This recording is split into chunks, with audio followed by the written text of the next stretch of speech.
and welcome to Markets Today. I'm Lata Venkatesh, and with me, joining from the Delhi News Centre, is Surabhi Upadhyay. Well, today it was a tussle between the bulls and bears around that 8,750 mark. And while the bulls may have just that elementary satisfaction that they have finished above that crucial line, the bears had their own victories on the mid-cap space, and the advanced declines clearly showed that there were double the number of declining stocks compared to the number of stocks that ended higher. So honours and disappointments are equally distributed between bulls and bears, and looks like tomorrow will be yet another choppy day to decide who wins before the budget. Hi, Surabhi. Hi, Lata. Yes, 3 more days to go. In fact, 4 now, because we're trading on Saturday. Everyone seems to be out there with anxious, waiting with bated breath with lots of anxiety. Let's quickly run through the top stories of the day. Volatile day of trade. Nifty closes flat at around 8760 after gyrating in an 80-point band. Sensex loses around 30 points. Metal and oil and gas stocks see maximum selling pressure. Mid-cap index down 0.4%. The central government accepts the 14th Finance Commission's tax devolution formula starting April 1st. Funds to states to see a massive jump to 42% of the centre's divisible pool of taxes versus 32%. Currently, Prime Minister Modi says the move will strengthen the country's federal spirit. In mid-cap action, HOEC surges 17% as CNBC TV18 learns that Dilip Sanghvi Associates could look at buying out current promoter ENI. Meanwhile, Kalandi Rail and Tech's Macco tumble between 4 and 13% as traders book profits ahead of the railway budget. And here are the experts that we have lined up on the show today. Jim Walker of Asianomics will tell us what the world is expecting from India's union budget.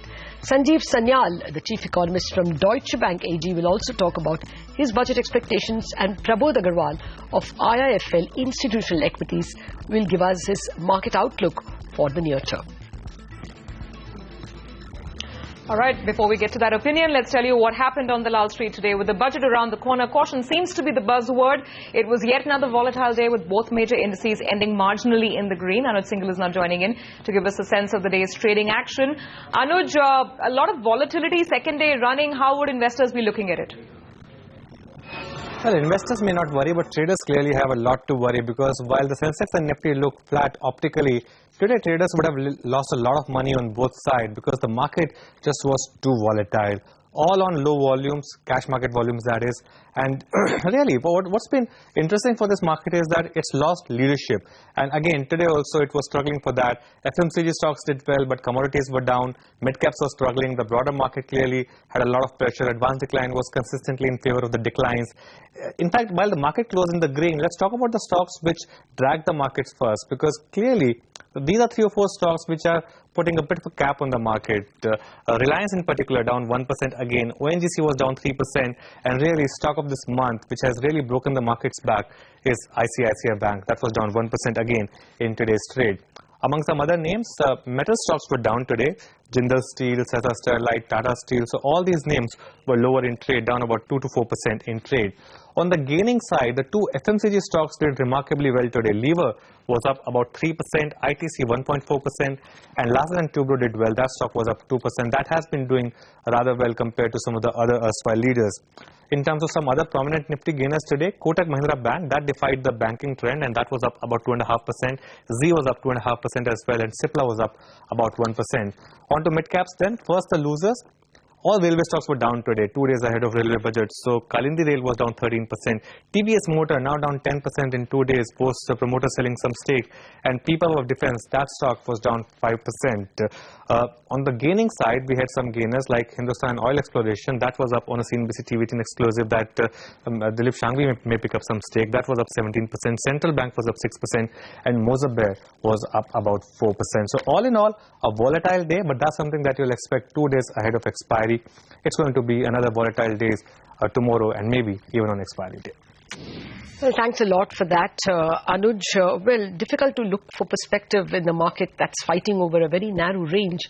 the market is clearly worried about some economic fundamentals, the rough weather faced by the land acquisition bill. All this is creating doubts over the whole Make in India campaign.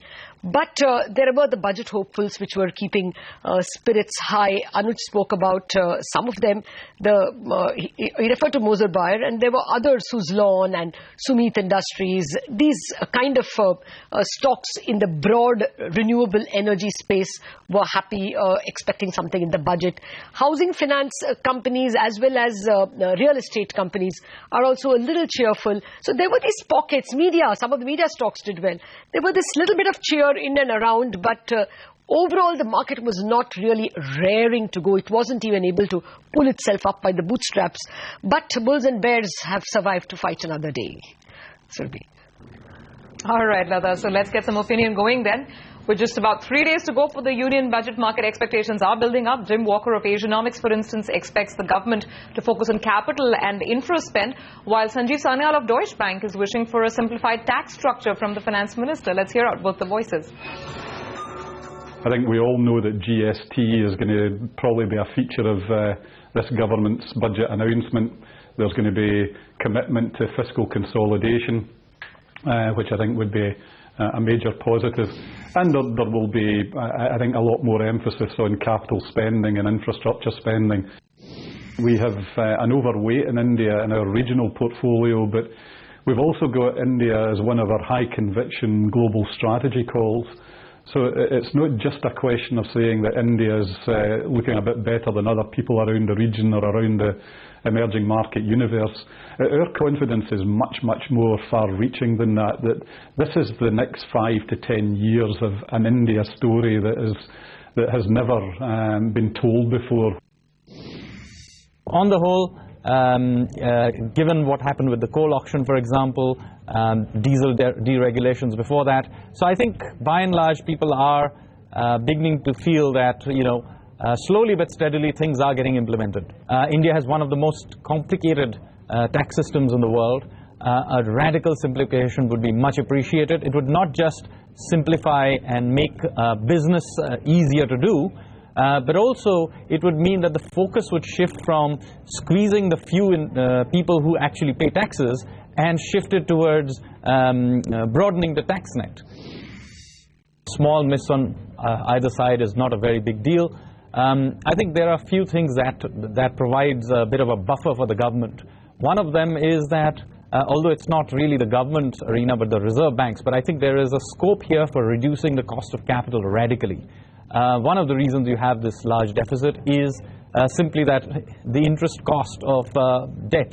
And I personally think that right now there is a scope for bringing down interest rates quite dramatically, which the biggest beneficiary of that will obviously be the government.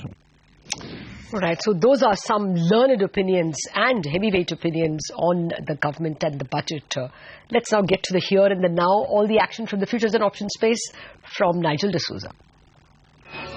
Well, today was a fairly volatile trading session, and every time the Nifty moved towards that 8,700 odd mark, we saw some selling interest, while every kind of move towards that 8,700 level, that invited some kind of buying. Volumes as well on the higher side, given that we are heading towards expiry day.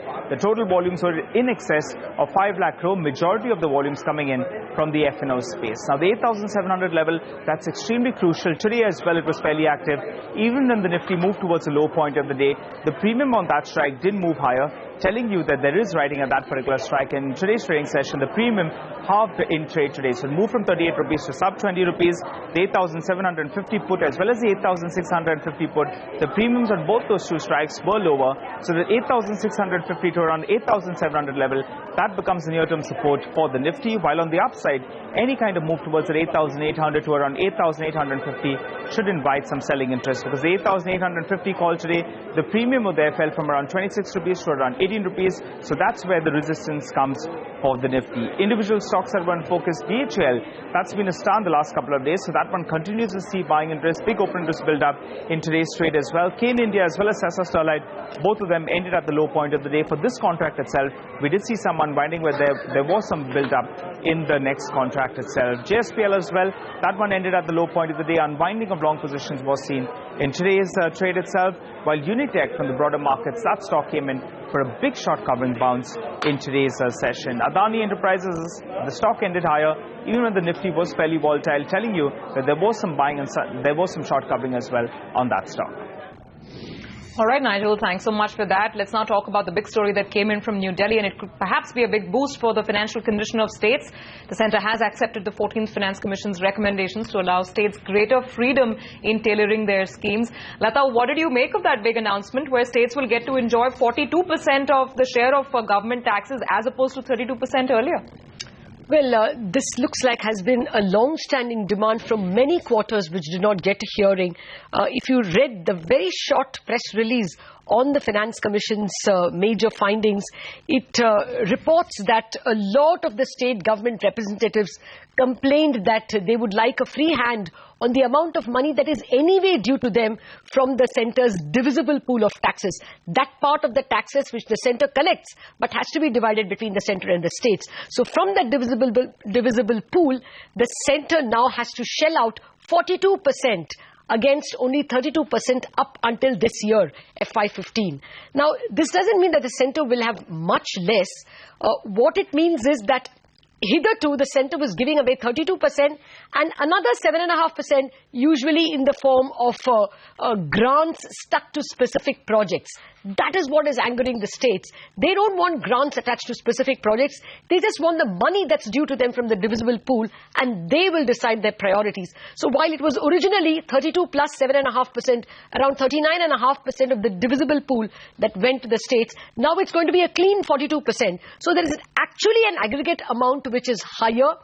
As well, the quality of that money is very important. It comes with no strings attached. So for the states and for those who believe that the states have got a raw deal from India's federalism so far, this is a very big day. And considering that the Prime Minister comes from, as a Chief Minister of a state who has become a Prime Minister, his congratulations, of course, top the list of those who spoke well about the Finance Commission's recommendations. Largely, all the recommendations have been accepted. All right, on that note, let's get stock specific. Hindustan Exploration Company, or HOEC, was the stock that just took away the honours today, rallying 17%. Why was that? Prerna Barua is here to tell us that. Prerna.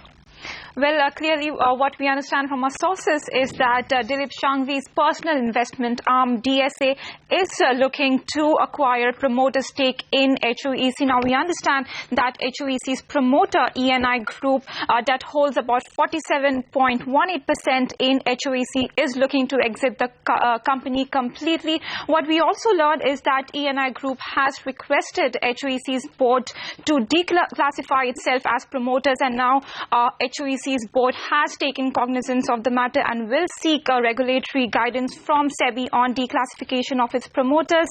Also, what we understand is that ENI Group will not be part of the company's growth strategies going forward, so clearly paving way for a next set of investors to come in. And what we hear is that also HOEC has been focusing on its turnaround strategy and is looking to infuse funding in order to renew its assets, particularly in Orissa, its onshore assets in Orissa and Assam. So clearly this would make way for Shanghvi to invest in the company, and of course DSA has denied any talks as of now. Back to you. All right, Prerna, thanks so much for that. Time for a quick break, but up next, more market opinion from Prabodh Agrawal of IIFL Institutional Equities, and of course we'll also get you some trading ideas.